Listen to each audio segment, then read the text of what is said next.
room filled with the quiet dignity of age, an elderly man named Leo ran a soft cloth over the gleaming wood of his old violin.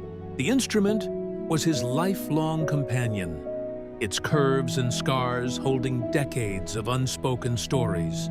He carefully placed it in its worn case and made his way through the bustling city streets. The cacophony of modern life, a stark contrast to the melody in his heart. Finding a small, unclaimed corner in a busy square, he took a deep breath, lifted the violin to his chin, and began to play. A beautiful, soulful melody filled the air, a fragile thread of nostalgia in a world rushing forward. The day unfolded in a relentless montage of motion and noise. Morning bled into a hectic afternoon, and the city square became a river of people, their faces illuminated by the glow of their phones. They hurried past, their minds preoccupied with calls, messages, and destinations, deaf to the poignant music that pleaded for a moment of their time. Leo's violin case, laid open with a hopeful heart, remained starkly empty.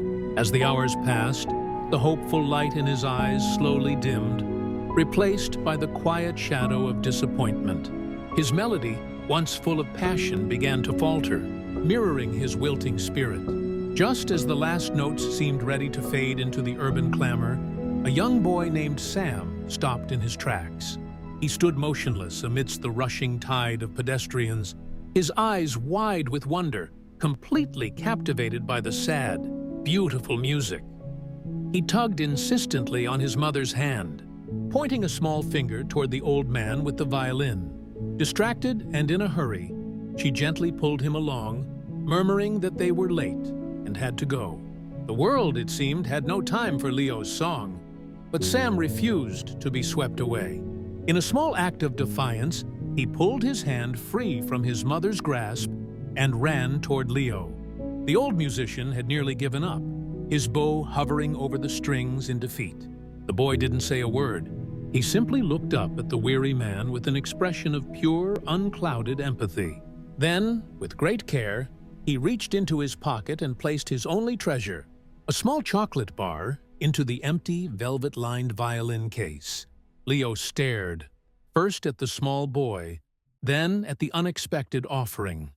A wave of emotion washed over him, and his tired eyes welled up with tears. The profound, simple kindness of the gesture broke through his loneliness, and a wide, genuine smile spread across his face, chasing away the shadows. He carefully broke off a piece of the chocolate and held it out to Sam, an invitation to share. Touched by the silent, powerful exchange, Sam's mother walked over. She looked from the old man's grateful eyes to her son's happy face and placed a generous donation into the case. As Leo raised his violin once more, the music that emerged was transformed.